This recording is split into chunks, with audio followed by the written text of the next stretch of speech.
बिस्मिल्लाहिर्रहमानिर्रहीम। अस्सलाम वालेकुम नाज़रीन, आप देख रहे हैं सरेआम न्यूज़। खबर शामिल करेंगे दौलतनगर से। करोड़ों रुपए की लागत से नून लीग के साबका दौरे हुकूमत में नाकस मनसूबाबंदी और नाकस मटीरियल से तैयार करदा भीमबर रोड नज़द मैसम मोड़ सड़क दरमियान में बैठ जाने के बायस कई फुट गहरा गड़ा बन चुका है, जिससे आए रोज हादसात में कीमती जानें गाड़ियां का ज़िया हो रहा है, जबकि महकमा हाईवेज भंग पीकर सो रही है। इनके मुबीना गफलत और लापरवाही के बायस हादसात रूनमा हो रहे हैं। आए दिन कोई ना कोई खतरनाक हादसा रूनमा हो जाता है। इस जगह पर मुतअद्दिद मोटरसाइकिल सवार गिरने के अलावा कई छोटी बड़ी गाड़ियां भी रोड पर अचानक बड़ा जंप बन जाने से नीचे जा गिरी हैं। गाड़ियां तबाह और मुसाफिर शदीद जख्मी हो रहे हैं।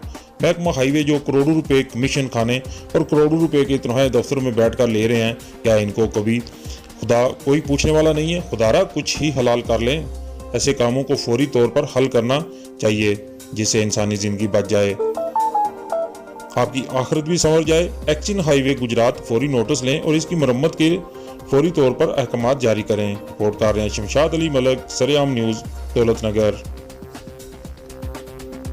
देखें ये कितना बड़ा जंप है और ये गाड़ियाँ आराम से भी अगर गुजरें तो कितना बड़ा झटका लगा। और अजनबी लोग यहाँ से जो गुजरते हैं उनको तो पता नहीं होता कि इतने रोड में मेन रोड पर जंप बना हुआ है। मैं कामे बाला से रिक्वेस्ट करता हूँ कि इसको फौरी तौर पर ठीक किया जाए।